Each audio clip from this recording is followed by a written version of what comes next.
এখানে 2021 সালে আমরা মানি আর না মানি, লোডশেডিং বিধায়ক শুভেন্দু অধিকারী আইনগতভাবে হয়েছে। 5 বছরে বিধানসভার বিধায়ক হয়ে নন্দীগ্রামের উন্নয়নের কথা বলেনি, বিরোধিতার কথা বলেছে। শুভেন্দু অধিকারী নন্দীগ্রামের মানুষকে ধোঁকা দিচ্ছে, ধাপ্পা দিচ্ছে। 21 সালে প্রত্যেকটা বেকারের কাছ থেকে অ্যাডমিন মার্কশিট সার্টিফিকেট নিয়েছিল, আর তাদেরকে একটাও বেকারকে চাকরি দিতে পারেনি। তবু আমি একটা কথা বলি, এখন ভোট এসছে, ভোট দিতে হবে। এখন তৃণমূল কংগ্রেসের পক্ষ থেকে আমরা আজকের মানুষজনকে আহ্বান করেছি আমাদের আবেদন করার জন্য, এবং বিজেপিরা তারাও আবেদন করছে। তারা কি আবেদন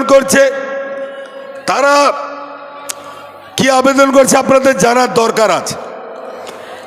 এখানে 2021 সালে আমরা মানি আর না মানি, লোডশেডিং বিধায়ক শুভেন্দু অধিকারী আইনগতভাবে হয়েছে। 5 বছরে বিধানসভার বিধায়ক হয়ে নন্দীগ্রামের উন্নয়নের কথা বলেনি, বিরোধিতার কথা বলেছে। কি বলেছে? বিধানসভায় যেমন বলেছে, ভারতবর্ষের প্রধানমন্ত্রীকে লিখেছে এখানে 100 দিনের কাজ দেওয়া যাবে না, বিরোধিতা করেছে। বলছে এখানে বাংলা আবাস যোজনার টাকা দেওয়া যাবে না, দেয়নি। বলছে এখানে সড়ক যোজনার টাকা দেওয়া যাবে না, দেয়নি।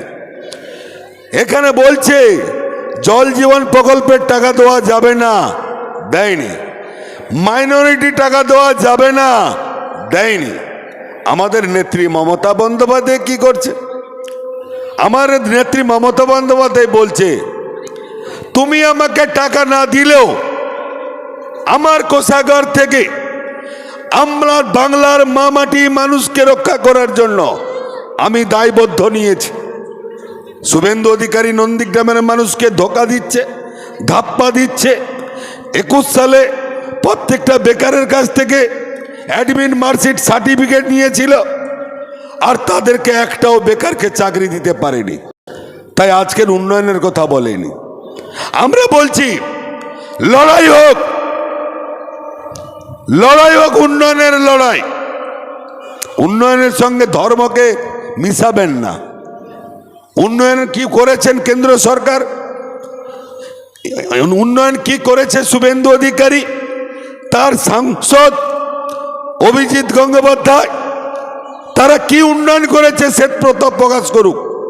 আর আমার দিদি কি করেছে আপনারা জানেন। প্রতিকুর ভাই আছে, এককালীন বামফ্রন্ট করেছে, আমিও বামফ্রন্ট করেছিলাম। আমি 2021 সাল থেকে চলে এসেছি।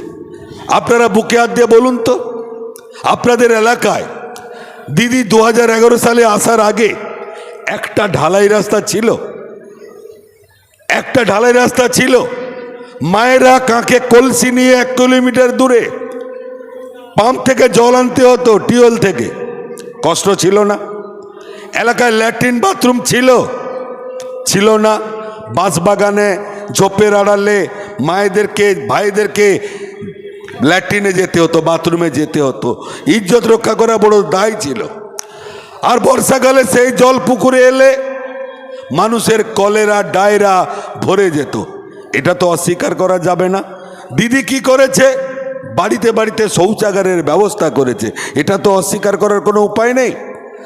আজকের মানুষের উন্নয়নের জন্য দিদি তার জীবনটাকে উজাড় করে দিচ্ছে। কি বলছে? আমার বাংলার মানুষ অনাহারে অর্ধাহারে থাকবে না।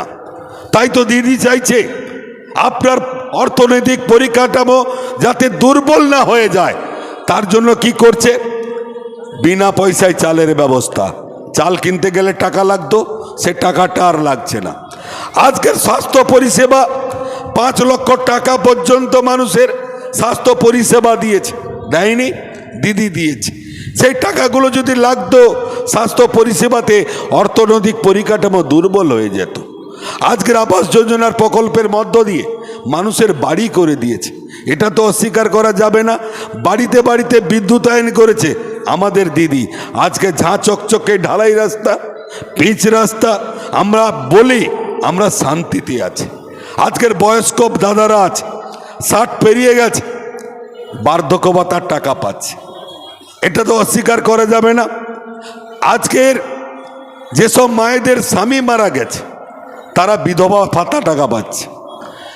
আজকের আপনারা বলি অক্ষম ভাতা, যারা হ্যান্ডিক্যাপ তারা অক্ষম ভাতা পাচ্ছে। যারা শিল্পের কাজ করে, কুটির শিল্প, যাত্রা শিল্প, সাংস্কৃতিক শিল্প, তারাও টাকা পাচ্ছে দিদির কাছ থেকে। আর বলি মায়েরা কি পাচ্ছে? লক্ষ্মীর ভান্ডার, তাই না? মায়েরা লক্ষ্মীর ভান্ডার পাচ্ছে তো কত করে? 1500, আর এসসি মায়েরা পাচ্ছে 1700, তাই না? আর এই 1500 টাকা যখন এক বছরে কত টাকা হয়? 18,000।